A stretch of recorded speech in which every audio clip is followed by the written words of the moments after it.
Okay, good morning. It's still morning. My name is Caryn Park, and I'm a faculty member at the School of Education at Antioch University in Seattle. And serving as a research assistant for the center was really an enormous gift to me and an essential part of my doctoral education. So it is really an honor to be chairing this panel session. Thank you, Dr. Banks, for inviting me. Also, a quick shout out to current research assistants at the center who wave and be acknowledged. We really value your service. You know how hard work it is. In preparing these very brief remarks, I found it really hard not to fill up my 4 minutes with a steady stream of platitudes such as carrying the torch, but can't hold a candle, stand on the shoulders of giants, and so forth. Because Dr. Banks' influence on my identity and all our identities as scholars is really immeasurable. Thanks to his work, which I find fearless, elegant, far-reaching, and unwavering in its commitments, I get to spend my career never having to question whether every student is entitled to an inclusive and equitable education. I get to take it for granted that our democracy depends on it. This panel represents Dr. Banks' deep affection for the generations of multicultural education scholars who both follow in his footsteps and forge new paths, leading the way for future scholarship and practice. They keep my hope alive that multicultural education will continue to make a vital contribution in the struggle for educational equity and justice. In these presentations, you'll find some common threads: that oppression can take many forms and isn't bound by history or geography, that identities matter a whole lot, that knowledge is never neutral, instead it is coupled with power in complex ways we need to better understand, and that it is essential that we stay alert and awake, critical and creative. Presenters will speak for 15 minutes and be followed by Q&A. And here are the panelists in the order of their presentations, I think. Tyrone Howard, Professor of Education, Associate Dean of Equity, Diversity, and Inclusion, and Director of the UCLA Black Male Institute at University of California in Los Angeles. Özlem Sensoy, Associate Professor, Faculty of Education, Associate Director, Center for Education, Law, and Society, Simon Fraser University in Vancouver, Canada. Thao Wong, Postdoctoral Research Associate at the Faculty of Education, East China Normal University in Shanghai, China. And Nicole Joseph, Assistant Professor of Mathematics and Science Education at Vanderbilt University. Here are your panelists.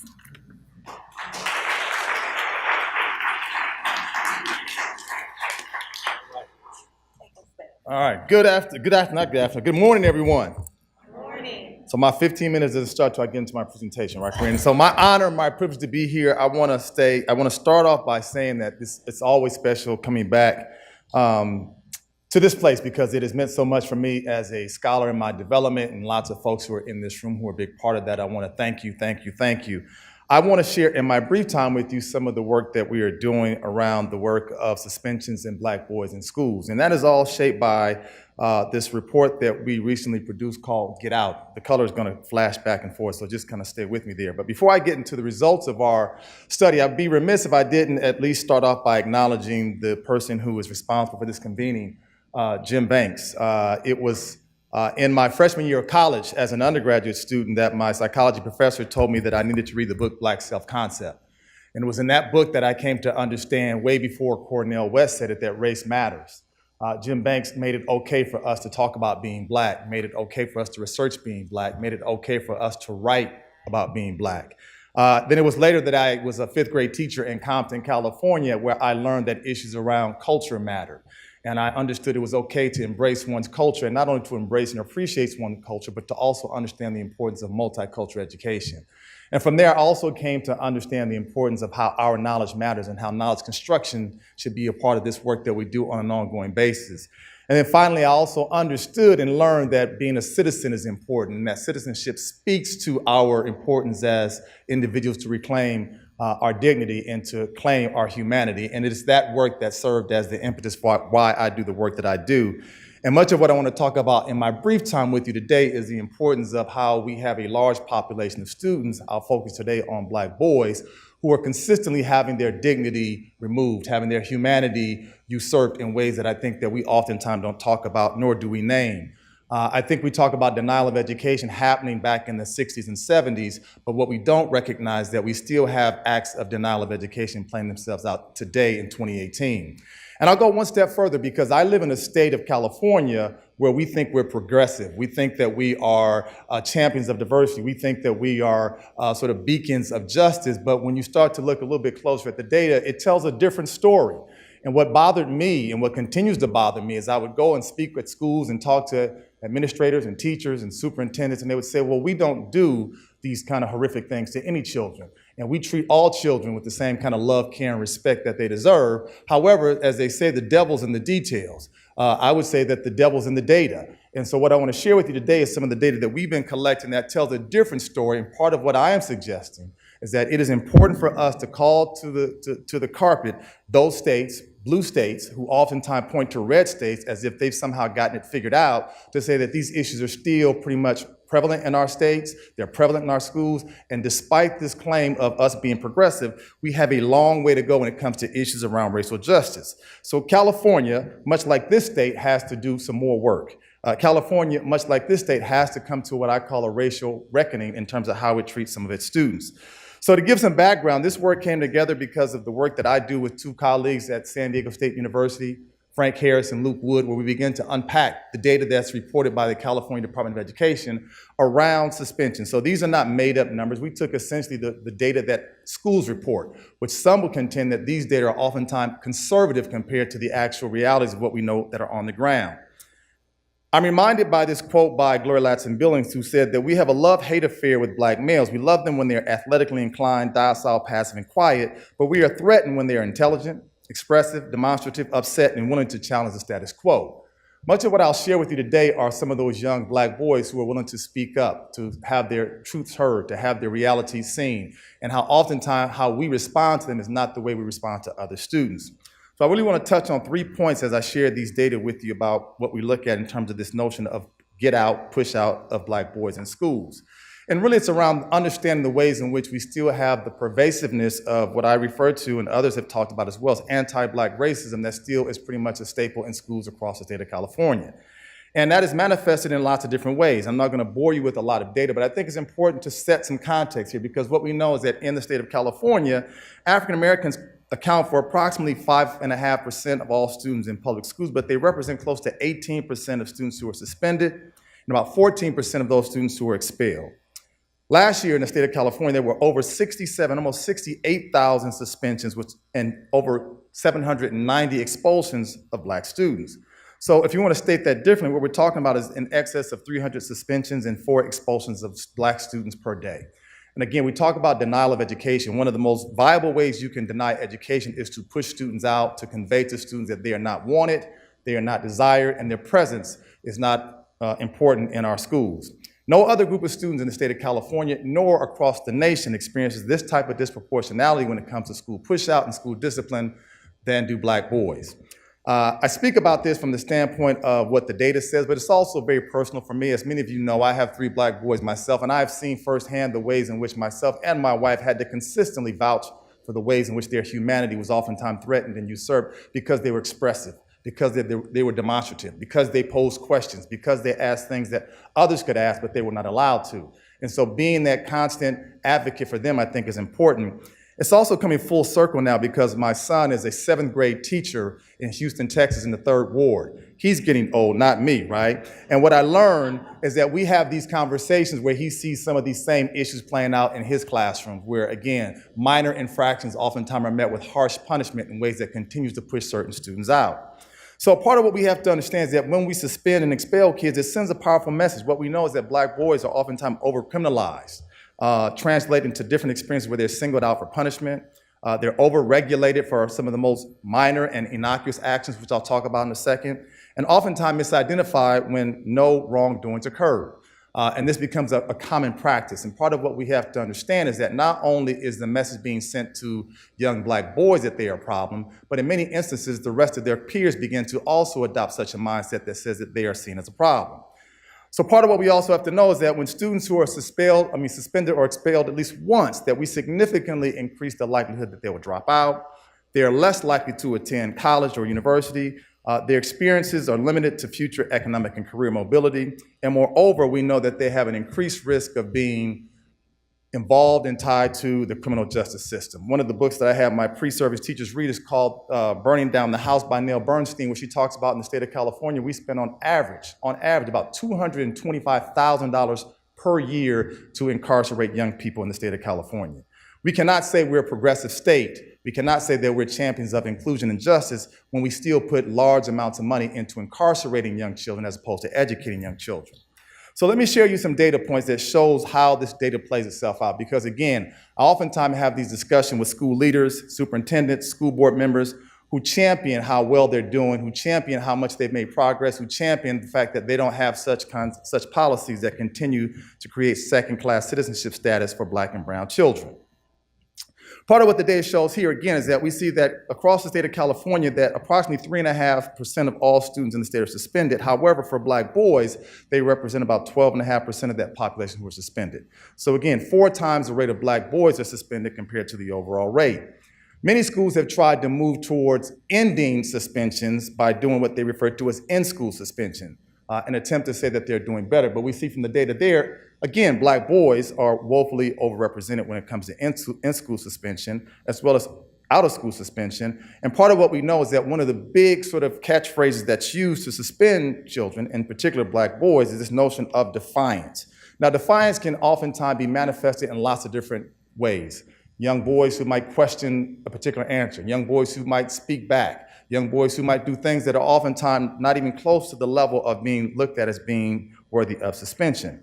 And so part of what we are doing is continuing to unpack this data to show districts and show superintendents that they are not where they are.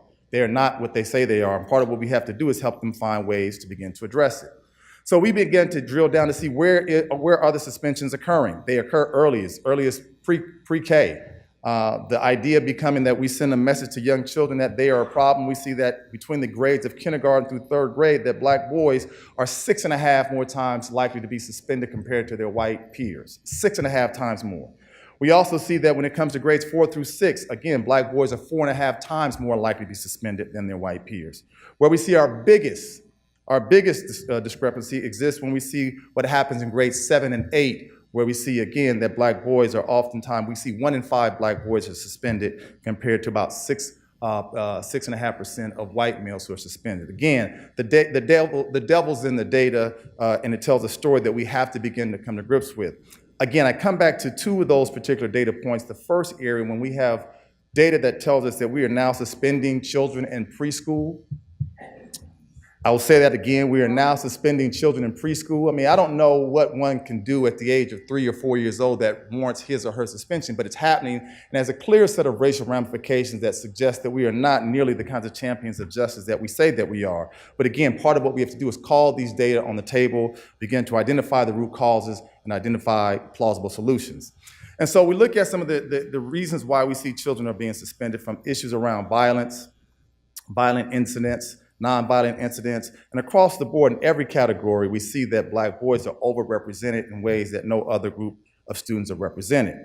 But part of what I want to do is also help you to understand, when we dig a little bit deeper, we see some more disturbing trends when we see that oftentimes black boys who have disabilities are more likely to be suspended. Again, we tend to misunderstand, misrepresent the behavior of children to say boys are being bad, not recognizing that issues of trauma or disabilities are oftentimes at the forefront of what we see. We see poor, low-income black boys are more likely to be suspended, again, 3 times more compared to their white counterparts. The population that we're deeply disturbed about, and we have some more work coming up, is around our foster youth. Black boys who are in foster care are 1 in 4. Again, 1 in 4 are being suspended or expelled in schools in ways that no other group are. We also see a growing number of homeless children in our schools. Again, nothing unlike what we see here in the state of Washington, but again, those kids who oftentimes need the most, we are finding more ways to push them out, where homeless boys are suspended at a rate that's 3 times the rate of the general population in California.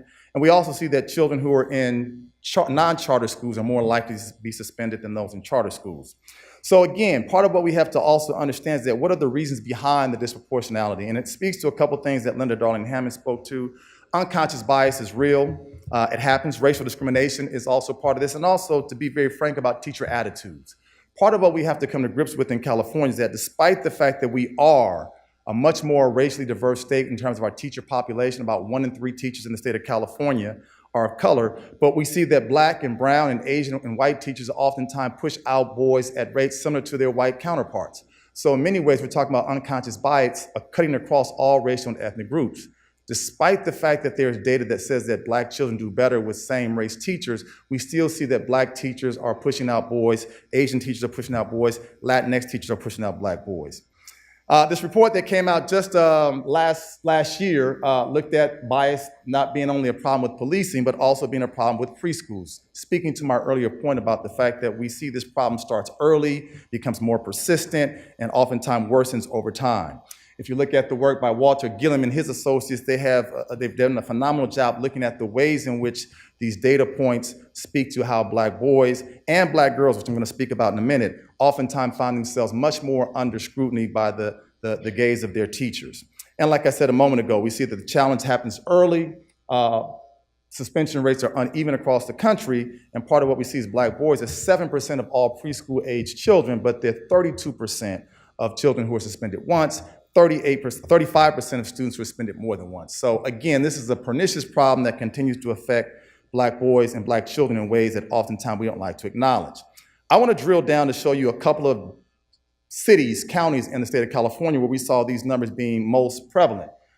In the city where I'm at in Los Angeles, we see that there's a large number of suspensions that, again, that we find administrators saying that we're suspending fewer students. We do see suspensions going down, but the gaps still remain. In some cases, the gaps have gotten worse. Sacramento County, which I'm going to talk about in a second, continues to have big issues. But part of what I really want to use as a takeaway from this data is that we tend to focus on large urban cities to say we think this is where the issue is most prevalent. Our data found something quite to the contrary. Our data found it's not oftentimes the large urban counties where suspensions are most pernicious, but we find that oftentimes it's in the rural counties and the suburban communities where there are predominantly white school districts where Black boys oftentimes find most of the scrutiny. We looked at a number of small counties across the state of California, and we found that in those smaller counties is that we saw Black boys, for example, in Glenn County, there were only 14 Black boys in the entire district, but they were almost half of the entire student population that was being expelled. We saw in Amador County only 13 Black boys, but yet they were close to 40% of all students who were suspended. So again, there's got to be pressure placed on these suburban and rural districts who tend to think that they're more progressive. Despite the fact that they have small numbers, what we know is that Black children are still being looked at with much more scrutiny than anyone else. We're looking closer at Sacramento because Sacramento is one of the few cities where their numbers are getting progressively worse compared to others. And again, this speaks to some of the issues around conscious bias that we don't talk about as much.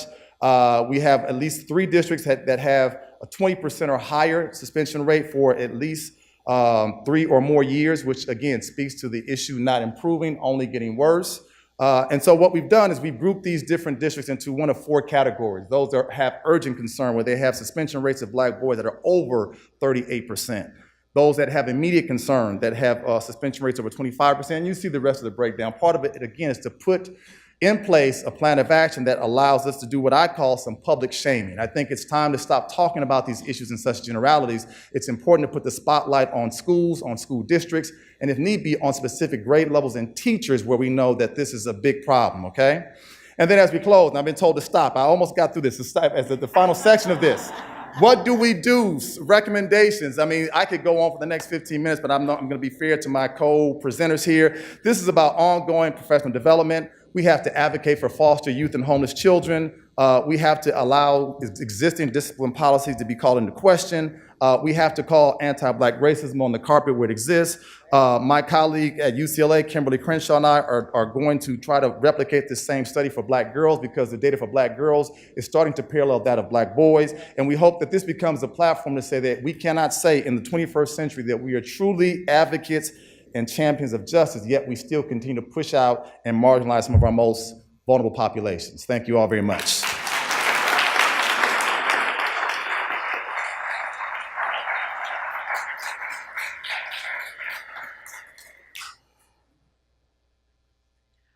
My turn.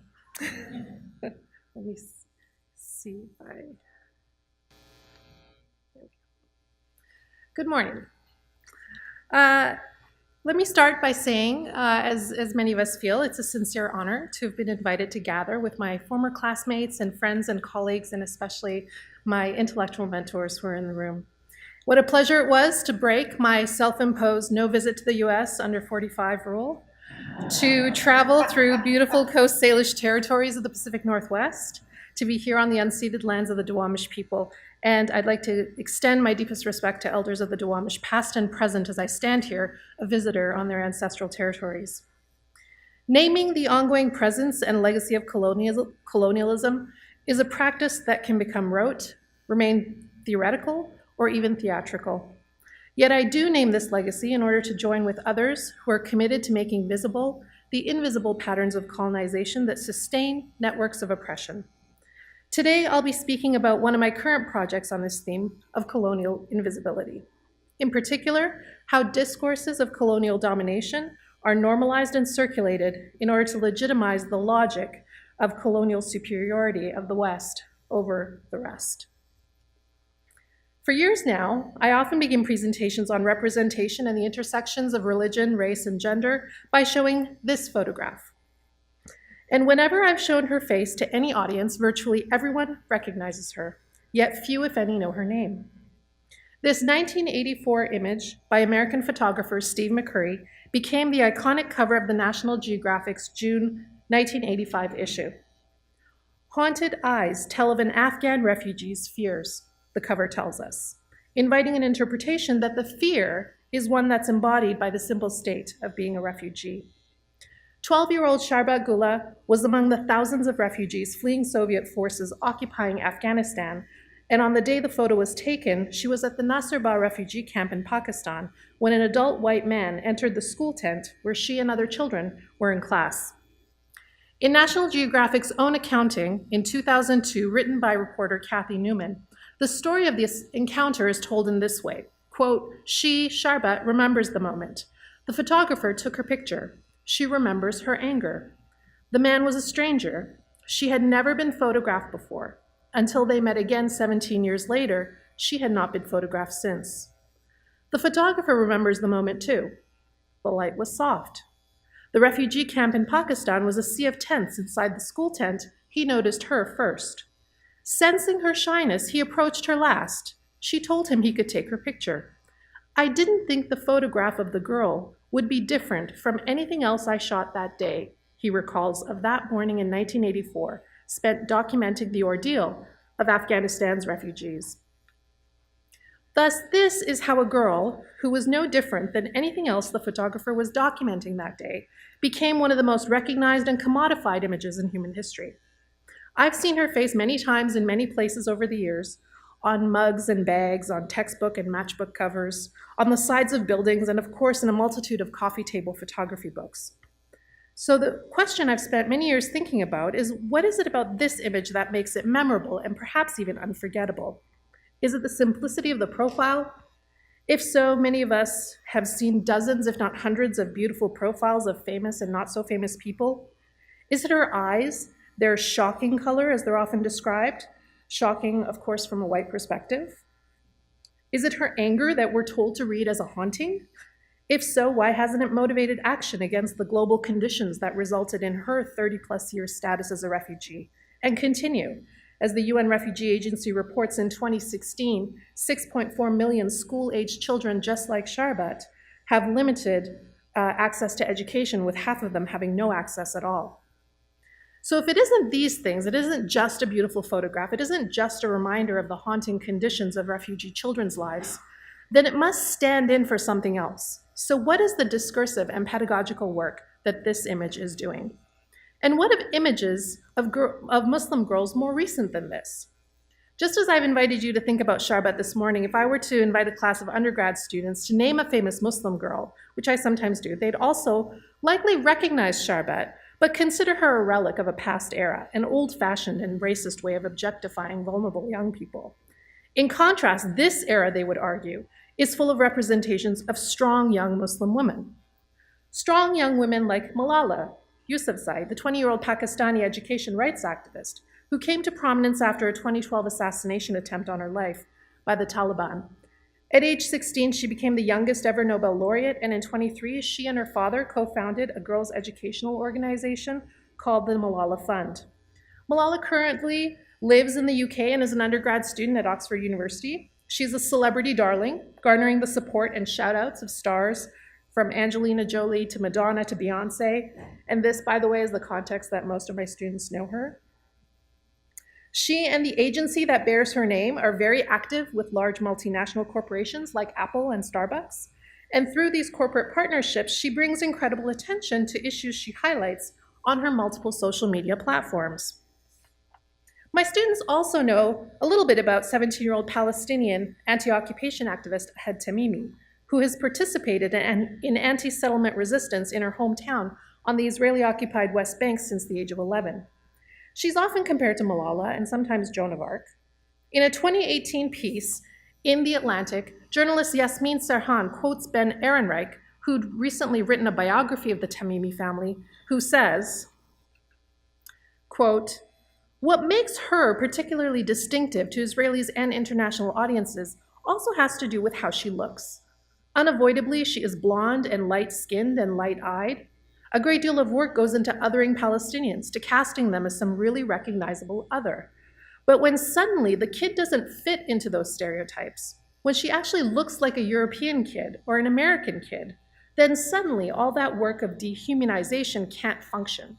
She can't be othered in the same way, and then people freak out," he said. Now, Ben Ehrenreich's words are so revealing that we could probably spend the day exploring them. In a handful of sentences, he not only reveals that because she can pass as white, she is distinctive and dangerous, and of course, this European and American kid that a head can pass as being is not named, but clearly is a white, blonde, blue-eyed kid, revealing the underlying logic of whiteness that informs his seemingly progressive description, his stance, and even admiration of Ahed. My students may also name fictional representations of Muslim girls they consider strong and transgressive, like Kamala Khan, also known as Ms. Marvel, the fictional teenaged American Muslim superhero of the Marvel Comics universe. Kamala is the third Ms. Marvel. This is the cover of the first issue of Ms. Marvel with Kamala as the superhero. You'll notice that her face is half cropped off the cover. Kamala was the second Ms. Marvel, the first being Carol Danvers, her predecessor, and before Danvers, there was the original Captain Marvel, and I'll show you pictures of that. Who among this group looks strong and ready for superhero action? I think that's a question we're thinking about. And while the representations of all women in the comic universe deserve informed critique for the hypersexism and other characterizations of them, I've yet to find another who is posed so passively, so consistently, and whose head is literally chopped off the page. And finally, many of my students know of 11-year-old Parvana, the fictional, spunky Afghan heroine in Canadian author Deborah Ellis's 2000 children's book called The Breadwinner, a story about the impact of war on children, used in many grades 6-7 classrooms, social studies and language arts classrooms in Canada and the United States. The story has been translated to the big screen and in 2017 received an Oscar nomination for Best Animated Film. This is an image of the key production team with director Nora Twarney and executive producer Angelina Jolie being the most prominent faces promoting the film. Like Sharbat, and as this movie poster, in this movie poster version, a lot like Sharbat, Parvana is also haunted by the events of her life. namely the imprisonment of her father at the hands of the Taliban, and the conditions of her country that limit her freedoms. She longs for freedom, safety, prosperity, and education, which are predominantly embodied in the book by aid workers from the West. Unlike Sharbat, Malala, Ahed, Kamala, and Parvana are the faces of Muslim girls in the popular imaginary today. They represent physical and emotional strength and agency, but to what extent and under what conditions is this agency available to them? In previous work, I, in line with others, have examined how white, so-called Western women and girls are often symbolically positioned as the caretakers of their so-called third world sisters.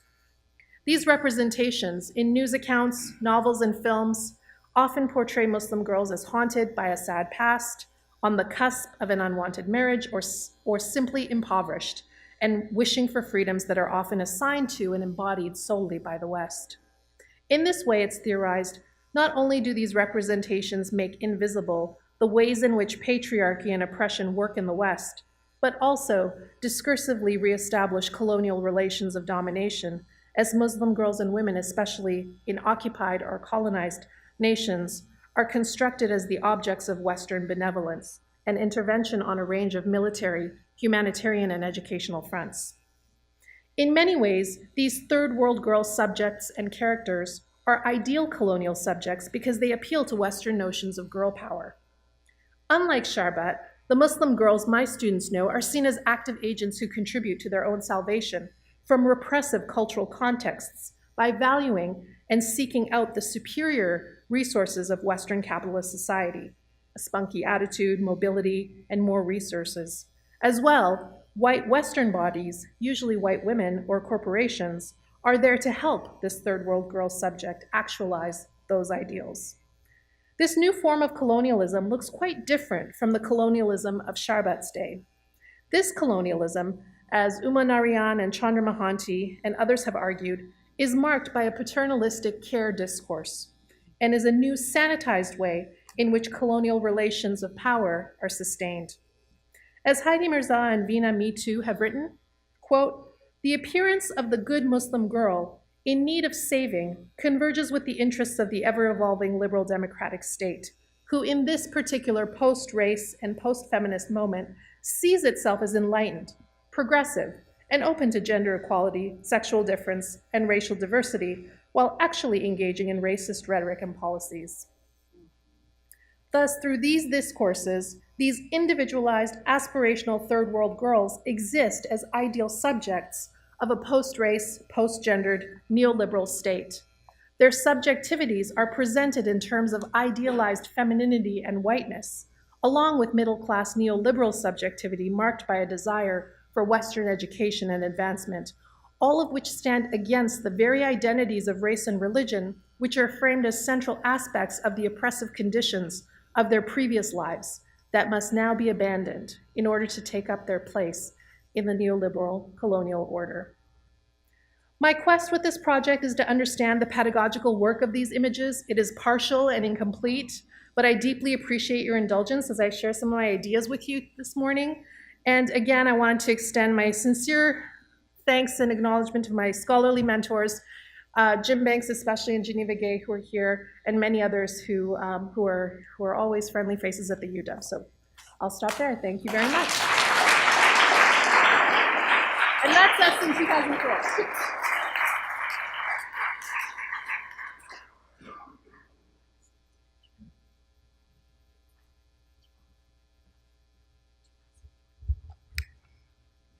All right.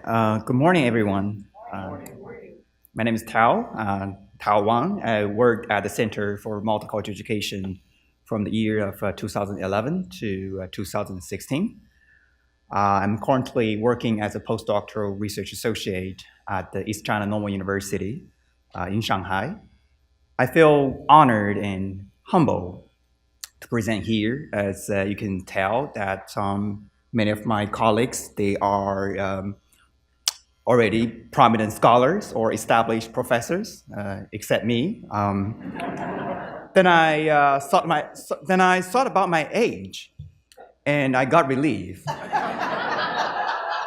You know, To carry the torch, you would need someone to be more established, and you would need someone more junior, like me. I come from China, and I followed Professor Banks and Professor Gay for about 6 years. Applying the theory of multicultural education, I continually think about how to contextualize and how to enact these ideas. As you could tell from this title, I would like to contribute some international perspectives on contextualizing and enacting multicultural education research. I would consider this as one way of carrying the torch. With examples from research that I conducted and participated, I will interpret the challenges and necessities of contextualization and introduce my attempts at contextualization and enactment. All right, let's first do a little game. I applied for a project about global citizenship education from National Science Foundation in China this year. For this research, I want to explore the idea of localized citizenship education, particularly in curriculum development. Imagine that you are now the assigned reviewer for this project. Which title will you choose? So these are the titles that my colleagues discussed and suggested during the meeting. The first one, Analysis of Westernized Global Understanding Education in K-12 Education. Let me explain why we choose this one. We saw this is appealing to a paradox of Westernized and local theory, which is often in propaganda critiques of Western theory in China. The second one, curriculum development based on Belt and Road initiatives and related culture. So this is an initiative, the Belt and Road one, in economic development in the diploma put forward by Chinese government a few years ago. The third one, the Chinese connotation and objectives of global understanding education. You might notice they're using Chinese definition and also concepts. And we are also trying to avoid the term global citizenship education because citizenship is quite problematic in China. And then the last one, the Chinese approach to global understanding education and its curriculum construction. Okay, let me ask quickly, which title will you prefer? 4? Good. Because that's the one I choose. Let me tell you why. Because I feel number 4 is the one that is closer to my research interest, but still appealing to the Chinese government. You see, I'm trying to strike a balance between my research and what the government wants. So and I'm trying the less ideological term. They're using Chinese approach. I think, okay, Chinese approach is fine with me. I'm okay with Chinese approach, but I'm not so okay with the Westernized theory. So, okay, so this is just an example of mine that I want to do here. Because I think when you're doing research, particularly about multicultural educational research, there's always something that we need to do to strike the balance and also to interpreting the necessity and also interpreting the nuances and contexts in each country. So I think we all reckon that there's a need to contextualize and recognize the nuances as we try to transfer the theory to different contexts.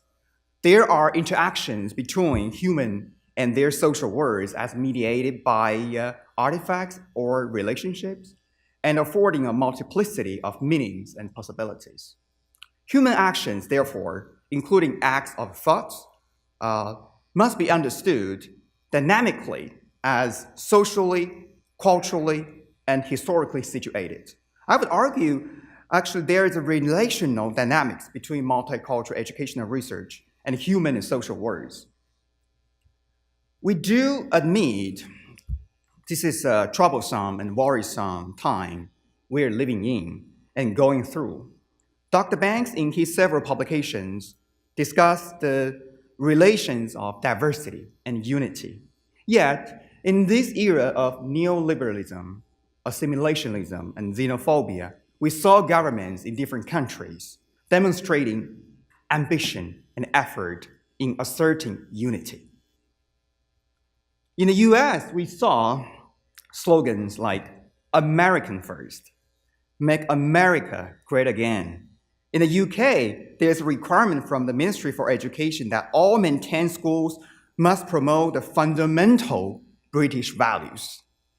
And in China, it seems like the Korean administration and our president is getting really ambitious in achieving the rejuvenization for the Chinese people and using the socialist core values to fortify people's confidence in the socialist path, theory, systems, and cultures with Chinese characteristics. I would say in these countries, multicultural education research is having a hard time. Let me talk specifically what kind of challenge that I encountered in China, which I think would parallel with challenges in other countries. In Chinese curriculum reform or changes, we often met challenges from different stakeholders that are serving as organizational and contextual challenges or structural challenges. Different from local control in the US, China, similar to other countries like UK and Australia, has a top-down curriculum structure. That is to say, the Central Ministry of Education developed the curriculum policy, for example, the curriculum standards and curriculum programs. As researchers in China, we often are invited as the consultant and experts in those policy making and document writing.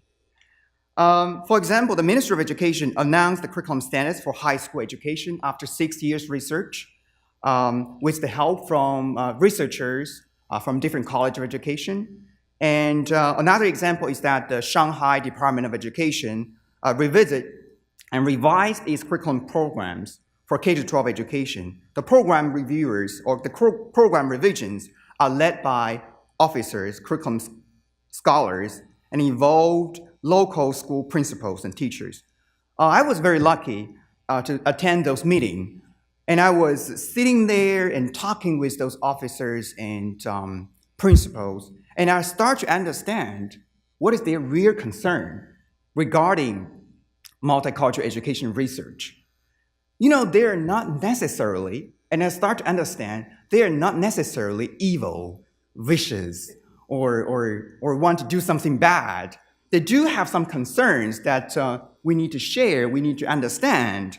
So the point here is that to situate multicultural education research in a society, we need to consider its structure, context, and involve different stakeholders.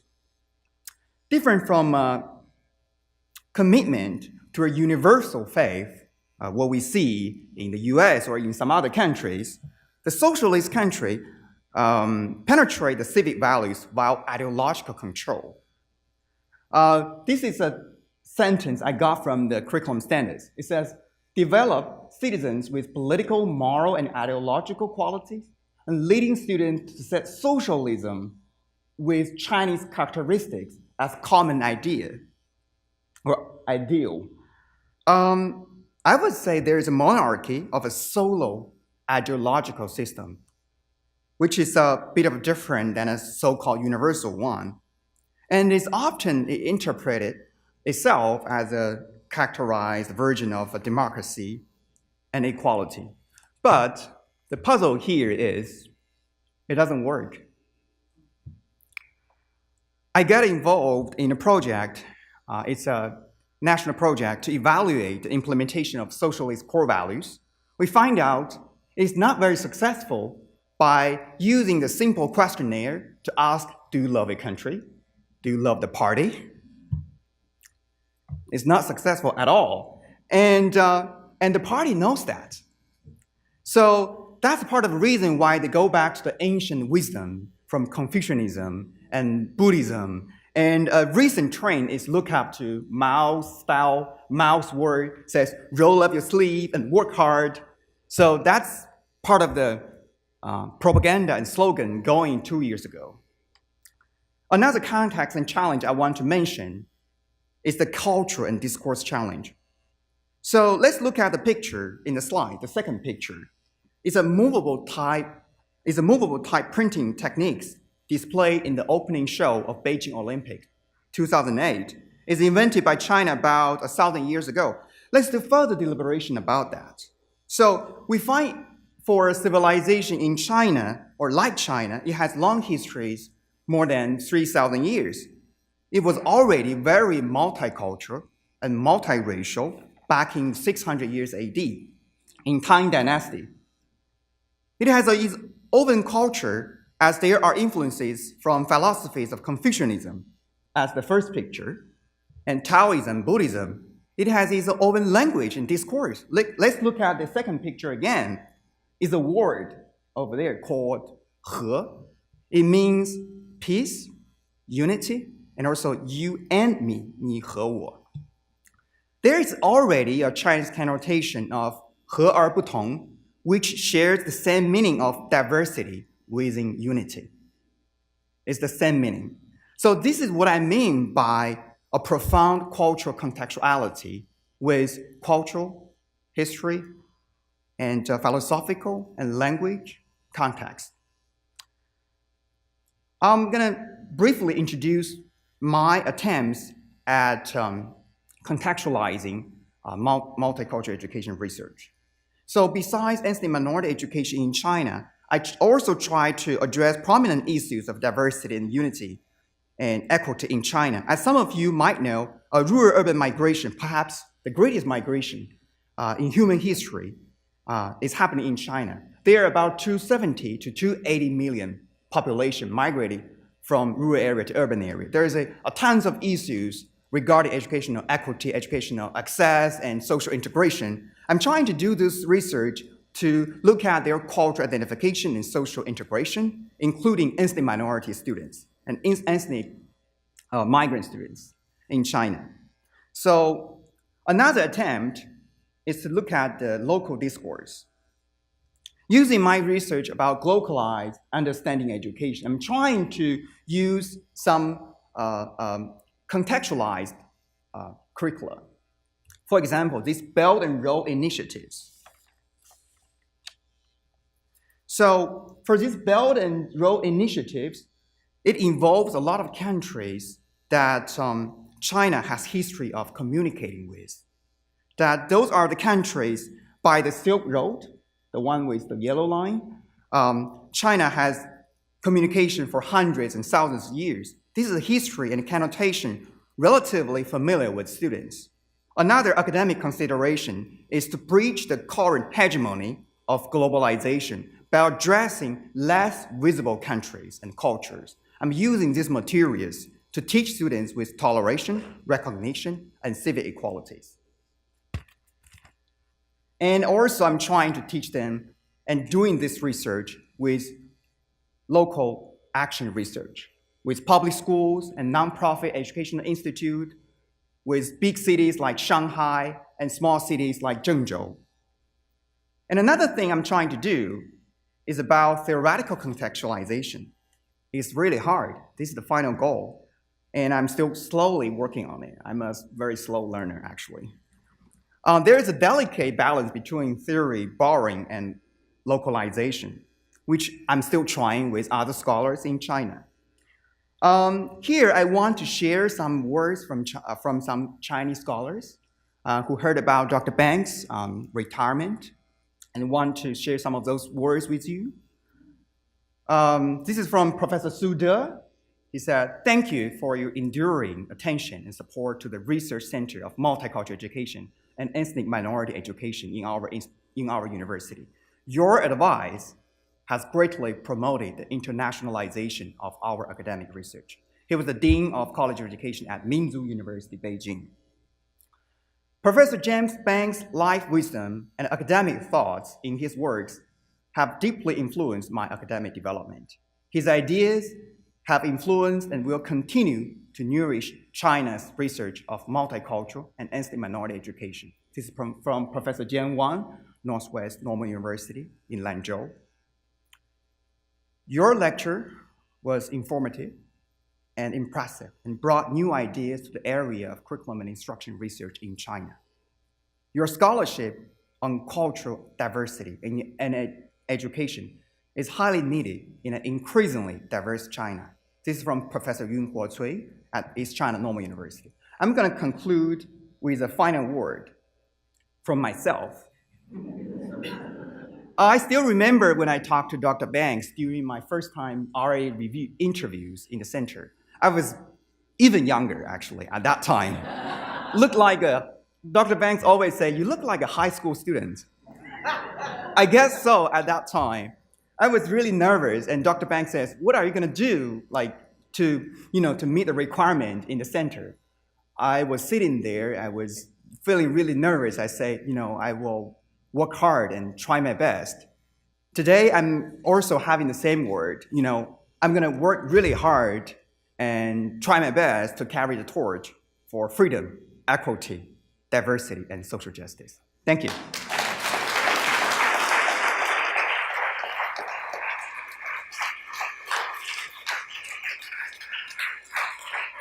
So we've just been sitting for like 45 minutes. Can you guys just stand up and shake yourself and then sit down? Yes. Always the teacher. That's right. So you can have a seat. Thank you. Good morning. I would like to thank Professor Banks for inviting me to be a part of this momentous occasion. I'm happy both for him and Dr. Cherry, but it's also bittersweet for me because they both have impacted my life, both professionally and personally. My talk this morning is entitled Black Feminist Mathematics Pedagogy, an Emerging Theory of Epistemology, Consciousness, and Empowerment. I studied Black girls and women and their experiences in mathematics from kindergarten to the doctorate. And I do that from an intersectional perspective. An intersectional perspective is important because it allows the researcher to illuminate how multiple intersecting identities converge to create subordination, discrimination, and other types of vulnerabilities in larger oppressive systems. It also aids the researcher to consider the agency and the resiliency and empowerment that is exercised by Black women and girls in the face of such oppressions. I also examine the ways in which whiteness and white supremacy operate in shaping Black girls and women's math experiences, particularly their mathematics identities. And we heard from Dr. Linda Darling-Hammond that identities are very important. My work overall aims to bring a different type of perspective to this big conversation about underrepresentation and retention of girls of color broadly in STEM. My work speaks to multiple audiences. For example, I've given 6 invited talks this year in university mathematics departments. Those talks not only include discussion about the low numbers of Black women earning math degrees, both at the undergraduate and graduate level, they also include creative exercises that I have designed, whereby math faculty have an opportunity to really see the lived experiences of what it is like to be a Black woman in a mathematics department. My work also speaks to teachers. I've conducted hours of professional development. Today, I am sharing a type of pedagogy that I think will support Black girls in K-12 math classrooms. My work speaks to Black women and girls themselves and their families. In 2012, I started the Sister Network, which is an affinity group that provides counter spaces for Black women to feel whole, validated, and cared for. Cared for in the ways that Noddings describes, ethics of care. In this space, Black women are both cared for and care for others in the spirit of reciprocity. The space is equal and includes listening, dialoguing, critical thinking, reflective responses, and making thoughtful connections. And one day, I hope that my work will begin to speak to policymakers so that it can create more systemic change. So when I first came here to the University of Washington to study with Professor Banks, I did come with a lot of prior knowledge around teaching and learning and mathematics and African American students. I had, after all, been a teacher already for 5 years and was still working as an instructional math coach in Seattle Public Schools and Federal Way. All of the courses that I took with Professor Banks and Professor Gay gave me language for understanding some of the things that I had already been doing in my math classrooms. Two of Banks' dimensions, equity pedagogy and knowledge construction, are two important aspects of his topology that have shaped my thinking. Lorraine Code's What Can She Know? And Patricia Hill Collins' Black Feminist Thought were two of the most difficult books that I have ever read, but from spring quarter 2007 up in Miller Hall until now, my work has been transformed.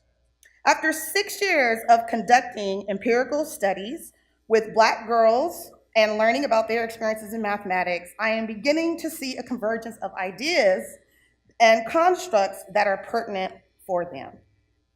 So here are some of the things that I have learned so far. Black girls are misunderstood and stereotyped in math classrooms. These stereotypes originated out of slavery, such as the Sapphire, Jezebel, and the Mamie stereotypes. And this is a 30-year literature review that I did where the question was, what are the malleable factors that support Black women and girls to stay in the math pipeline? And one of those important factors was what I called structural disruptions. The second thing is Black girls have femininities that are unique from their white peers and are often judged by white feminine standards. And that's a study that I did where we talked to Black girls about their experiences with racism in high schools. Thirdly, Black girls need to integrate the social and the academic while learning math.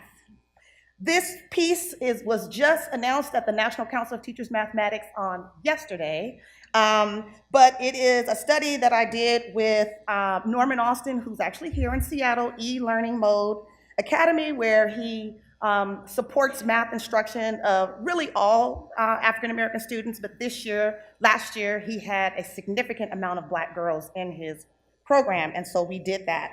I'm also working on a piece right now about normalizing Black girls' humanity and personhood in math classrooms, and what does that look like? What does that feel like? Fourthly, Black girls thrive off of authenticity from their math teachers. It is important for many Black girls to see their math teachers as someone that they can talk to on both an academic level and a personal level. And this was a study that I did with a colleague at Vanderbilt where we had Black girls over 1 year transitioning from viewing themselves as, oh my God, I don't want to do this math, I don't want to be here to, I can't wait to take the next math class. Fifth, Black girls enjoy seeing math teachers that look like them, although, as we heard from Dr. Linda Darling-Hammond, that it's not a requirement for math learning and achievement. What is most salient is being caring and conscious from woke math teachers who view them as capable of greatness in math and in their personhood. And those are two studies that I have done, and one I'm working on a revise and resubmit right now for AERJ.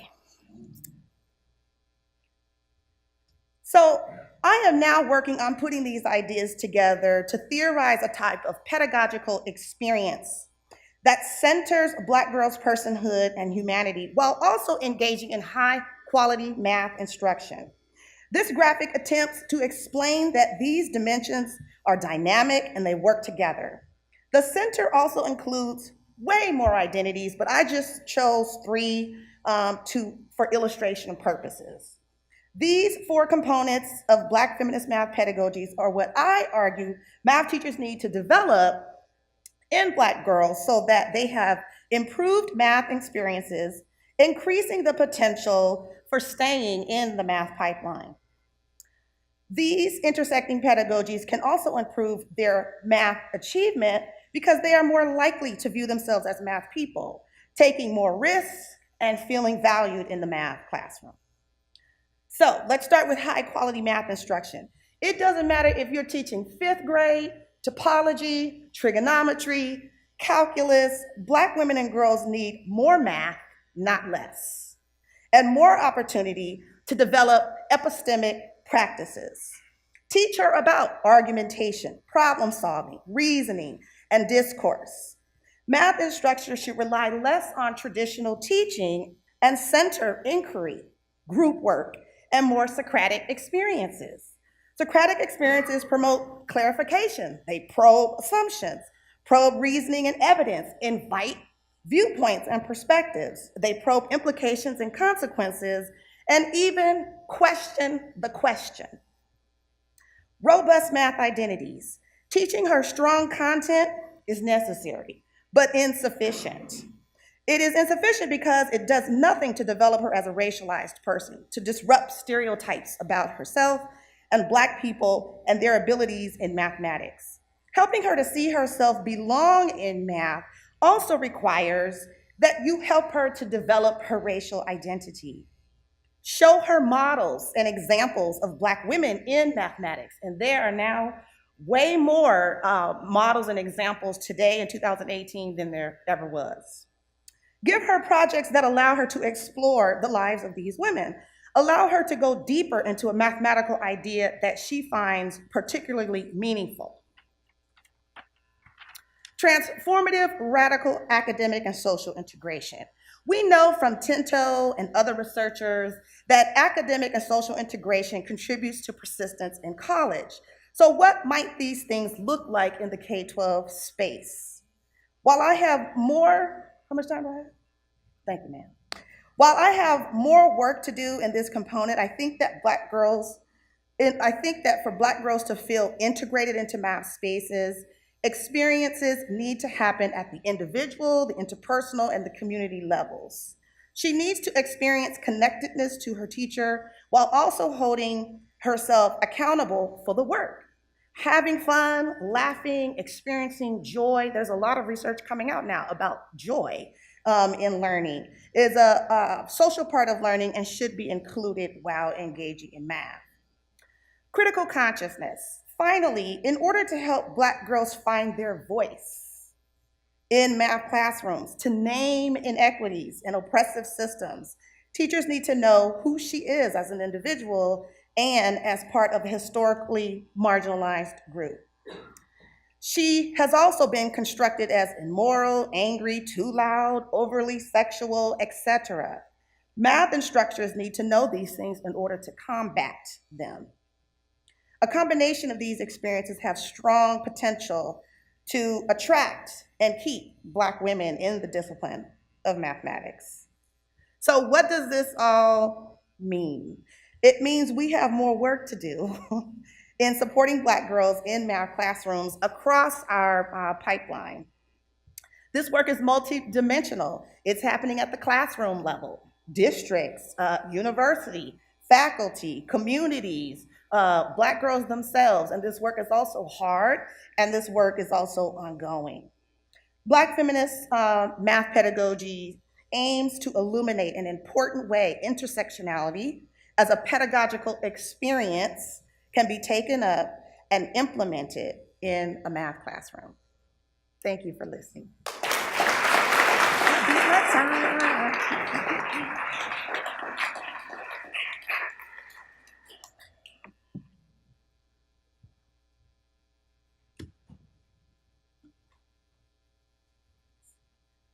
We have some time for question and answer, and our research assistants have the microphone. So please raise your hand.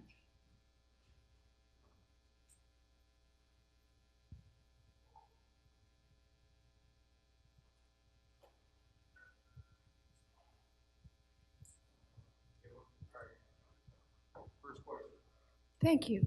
I'm interested in the subjective mechanisms that are between misbehavior, either trivial or more serious, and decisions to expel and suspend. For example, if we think that a miscreant is remorseless, we feel that they're not going to change their behavior and therefore they're better excluded. Our research shows no differences in remorse among secondary students after minor or more serious infractions. But my perception is that the stereotype of remorseless is most often attached to people of color. I wondered if you'd ever looked at that, or if you've looked at other things that allow. Can you repeat the last part of that about the remorselessness? I didn't pick up on that. My perception is that the stereotype of a remorseless person is most often applied to people of color. We certainly saw that in the 1980s, and we see that again today. And I just wondered if what you see as some of the mechanisms of the decision to suspend and expel given similar kinds of infractions. So I think in some ways it speaks to, again, I sort of borrow from Jim Banks's work around the prejudice reduction, a need to try to dispel, disrupt, eradicate attitudes and beliefs around certain types of behaviors that students show. And part of the issue becomes the fact that we know there's study after study that speaks to the way in which young Black and brown children, poor children, immigrant children, oftentimes are given less room to be children, less opportunity. They're oftentimes adultified at earlier ages. They're oftentimes sort of looked at as being expected to engage in certain types of behavior. So I think it goes to something that Linda Darling-Hammond said earlier about, again, implicit bias, disrupting ideologies that exist around certain populations. I'm not sure what you meant by the miscreants being more likely to engage in remorseless behavior. I think if there's remorselessness, I think oftentimes what you have are kids of color are pushing back on what they oftentimes perceive to be more hostile school settings. And so I think even the language that we use, we have to be a little bit careful about, because in an attempt to somehow even describe or account for the behaviors of students in class, we still may subscribe to a dominant language that still sort of posits them as sort of the victims or as the sources of the problem, and that becomes troublesome.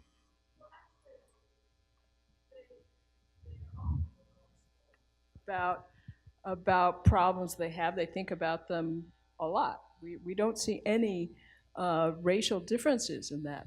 But my perception is that the stereotypes is that people of color often lack remorse, and that this is one element that enables people to think that suspensions or expulsions are appropriate. I mean, there's this belief that if you don't have remorse, then you can't develop as a person. Right, and again, I would argue that in some instances you have young people who may not feel remorse because they don't see the wrongdoings of their behaviors. They feel like it's more of a set of actions and behaviors that are sort of juxtaposed on them. So the stereotype may exist that there is less remorse among folk of color. In this case, we're talking children of color, but I think we have to be willing to drill down further to see and understand why oftentimes children pretty much, I mean, Terry, you also talks about resistance capital that exists in many communities of color. I think that resistance is oftentimes this belief that I am not going to show remorse, I'm not going to apologize when I've been the one who's been subjected to the kinds of harsh realities that we know that happens in schools and in classrooms. So I think it's complicated, it's layered, and I think instead of putting spotlight on children in terms of how they need to respond, the question should be, how do we put spotlight on adults who oftentimes sort of juxtapose these kinds of pedagogies on students and expect the students to then respond, as opposed to asking how do we disrupt the pedagogies in the first place. Thank you for your question. I would like to add to that, actually, Tyrone. Have you read Girlhood Interrupted? Have you read Girlhood Interrupted? Okay, so it goes back to what Tyrone is suggesting, which is it shouldn't be, the brunt should not be on the students. But Americans are adultifying. This particular report was about Black girls because they are not that far behind the suspension rates and expulsion rates of Black boys. But adults, American adults, regular people walking around are adultifying, and it's beginning at the early age of 5. So they are looking and viewing Black girls as if, oh, you should know better than to do this, that, or the other, for example, right? So unlike white children who, people are saying, oh, they're just precocious, or they're just, they use all of these other words. they're suggesting that, you know, Black girls and Black boys are just little adults and they should know better. So I put it back on the adults. The real adults.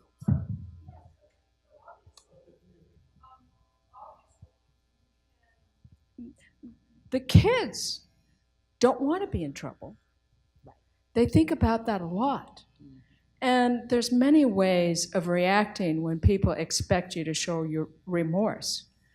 And sometimes kids that have the most remorse feel that it's important to have a good facade and not show that.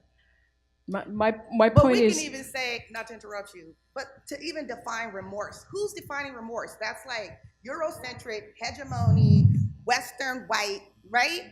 So we don't even have language because we're all been so decolonized, you know, in our minds. We don't even have language to think about, well, you know, what might remorse look like perhaps in a different type of setting. Sorry, I just had to say that.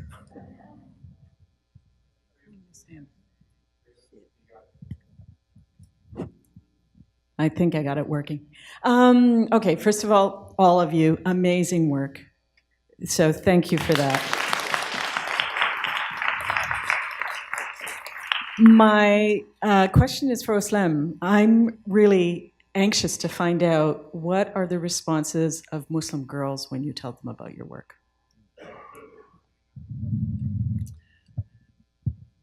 It varies. There you are. It varies. A lot of the, so I cast the presentation, in being simple, it renders itself to being simplistic, in that we didn't talk through all the ways in which Muslim girls themselves participate in the very discourses of that give them more access to power and more recognition than they would have otherwise. And so there are a lot of rewards for conformity. And so conforming to the neoliberal discourse, of course, means that a lot of my Muslim students or brown girls in my classrooms who might be of South Asian heritage, not Muslim, or Canadians born and bred, are really not on board with an analysis of Malala being somehow problematic, or even Ahed, who's a very progressive figure for many of us, an activist since the age of 11.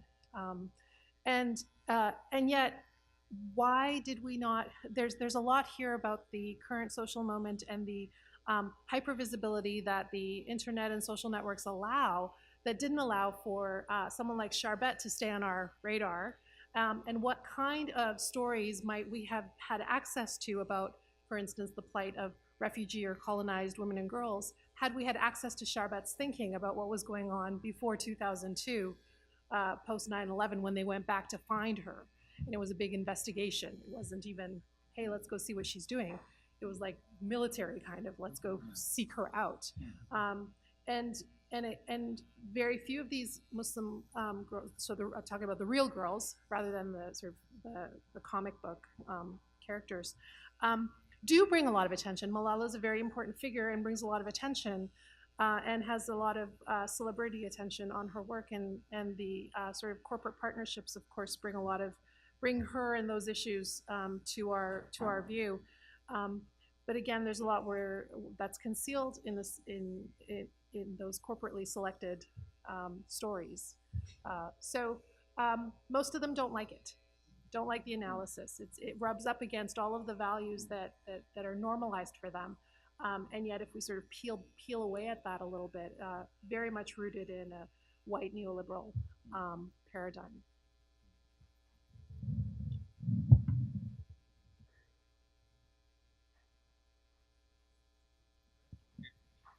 So first of all, a very big thank you to the panel here. Just some amazing insights into varied ways in which we could talk about multiculturalism. The question that I have the question for Tyrone and Nicole specifically. So, thank you for shining light on the urgency and the need for talking about Black students so my question for you is, do you see any pockets of hope or allies sort of in this journey wherein the school systems or the curriculum is working for the students. Just because first, my name is Sarita Shukla, and I am a lecturer at UW Bothell. And when I teach my students, it's kind of nice to shine light on places where things are going well too, so we can examine those systems and talk about what we could do or learn from those. Because we constantly talk about what's not going well, we don't shine as much light on places and where people are actually doing things that we can learn from. So any insights with regards to that would be appreciated. Thank you.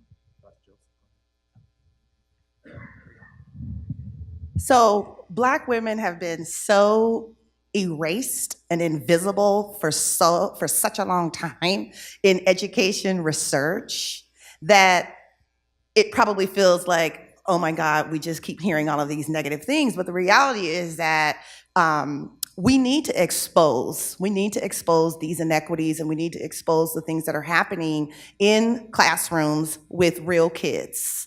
We also need to expose the limited amount of research that is being conducted on these groups. So I am a Black feminist.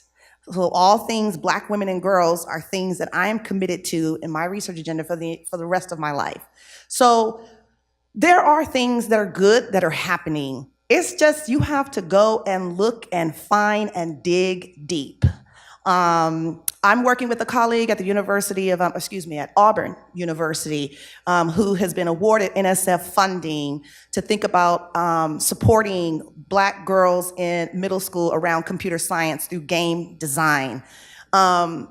It took a lot of work to design that program because it is truly intersectional, meaning that from the people that are coming to talk to the kids, to the ways in which they are working in their dyads to design their games, to the journals that they are writing, is all about constructing knowledge. It's all about finding their agency. It's all about letting them know that they are genius, that they are intelligent, that they are valued. And so, the reality is that there are things happening, but we don't, it's just difficult, I think, to find.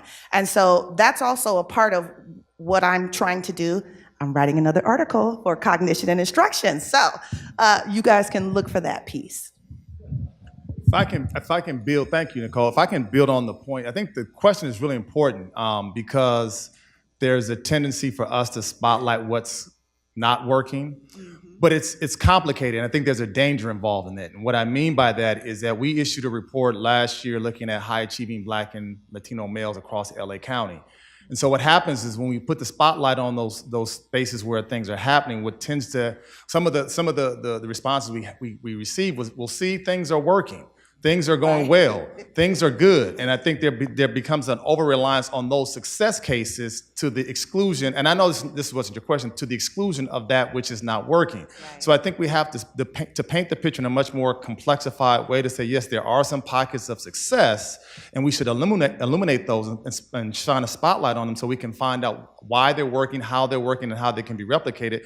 But let's not sort of get caught up in the euphoria of these cases that we ignore much of what is still in need of improvement. I'm always thinking about my mentor, Geneva Gay, who was a big thinker and big influence on my work, about we sometimes just need to be unapologetic about there's some things and there's some populations who are not getting the spotlight that they need and deserve, and we need to keep the spotlight on them until we can begin to see more of the kinds of outcomes that we expect. So I think we have to be careful, because what comes out of those cases of quote unquote success or improvement is that, see, these are people who are just working hard. It's the whole neoliberal kind of sort of narrative about they're just not making excuses. It's not that the structures are broken, it's that the people are broken. And if more people would just behave like these folks behave, then we wouldn't have these problems. So, and again, I think there's a danger there. We need to talk about those cases of success or highlight what's working, but we can't let that become the entire narrative to somehow overshadow that which still needs our time and attention.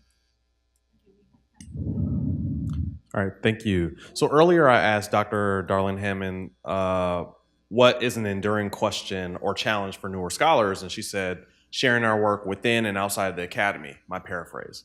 So I guess my question to you all is, what strategies do you have in carrying the torch through your work relate to multicultural education, social justice, and inclusion, especially or particularly during a time when many think of this as post-racial?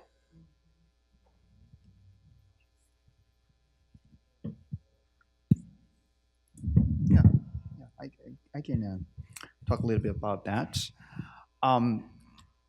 I've been learning and studying in this area for about 6 years, and then it wasn't until 2 years ago when I started to get more involvement with the local schools and policy making that I start to really sitting in the table with other principals and with other policymakers that I start to understand there are some mismatches, misunderstandings of concerns and expectations and priorities. When I go to the local schools, I talk to them about the idea of multicultural education. They often say, oh, yes, I got that in my school. I have that part in my school. You know, I totally understand that. But I can tell from their speech or can tell from the conversation, I know that that is not their priority. So the one thing that I feel to carry the torch or thinking about to contextualize the multicultural education is to really understand what do they need as principals, as teachers, because they already have a lot of work, a lot of projects going on. Are you just simply add another part, another piece, or you're trying to be more strategic, trying to be more practical, and trying to work with them to add this idea to their work, to their teaching, and to their leadership? So that's something that I'm thinking and having in mind.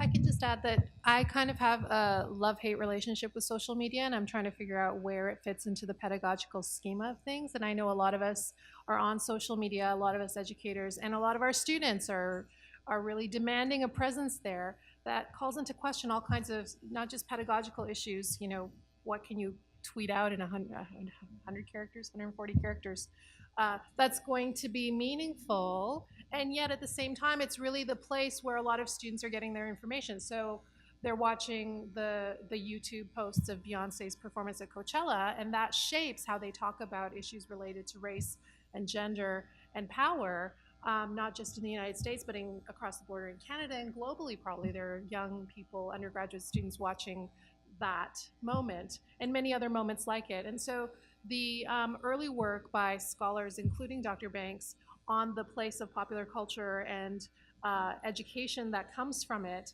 I think has never become more critical for us to really figure out how we position ourselves and public pedagogy in relationship to it, especially in the context of tweets and posts and things. I had to get off Twitter, and I can tell anyone who's interested about the horror story of the kinds of many of you probably already know the kind of they're professional, what are they called? Vote bombers and things who, anyway, so trolls. Yes, and they also do some bombing of some kind. There's a bombing thing, which as a Muslim, I kind of have problems with. Right. I think I'm on some list. I refuse to allow fear to drive what I do because I'm so committed to this work. I identify, you know, as a pedagogue, so I do want to think about what's happening at the unit of the classroom, the experiences that Black girls are having, as well as a scholar, as well as a researcher, you know, as well as an activist. So I don't even have tenure yet. But I just decided a long time ago that this is why I was put on this earth, to do this work. And so as I move and carry the torch, you know, in the next, you know, 10 years, you know, I will continue to operate in those spaces in very unapologetic and very honest ways. But I also plan to do that with integrity and thinking about collectivism and how do you work together with everybody to bring about more democratic, you know, outcomes for Black girls, you know, in these math classrooms. If I can add one, I appreciate your question, Brian. Part of what I took away from my time here at UW is I have the utmost respect for Jim and Geneva for choosing to do this work in a bold and courageous and fearless way when it wasn't popular to do the work, when these environments were not what we see today. And so part of what I've learned from both of them is the fact that if you're going to do the work, you have to do it well. There are no shortcuts. I still hold on to the drafts of my dissertation that Jim had given me tough love from, and I still have the emotional scars, but it's a reminder for me about whenever I think I'm doing something, I go back to those old drafts and I get humbled, and I appreciated that. I also think about sitting in classes when I worked as a teaching assistant with Geneva and just being in awe of how she would sit in a group of all or mostly white pre-service teachers and just speak very plainly and bluntly about how they have to come to grips with their racism and how their tears did not move her, and about how and she was very matter of fact. And I'm thinking, if I could one day be that bold to do that, I'll be okay. So I just appreciate both of them just for their willingness to be honest, to be transparent, to be good at what they do, and to be unapologetic about their advocacy for those who are on the margins. So that's the same type of message I try to pass on to my students, that you can't do this because you think it's popular. You can't do this because you think it will give you notoriety. You have to do this, as Nicole said, because you have the conviction to believe that this is what you were put on this planet to do.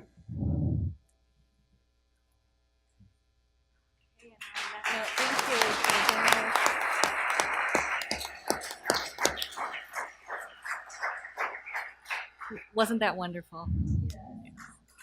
So we will reconvene at 1:30, have a wonderful lunch. If you have any questions about where you'd like to have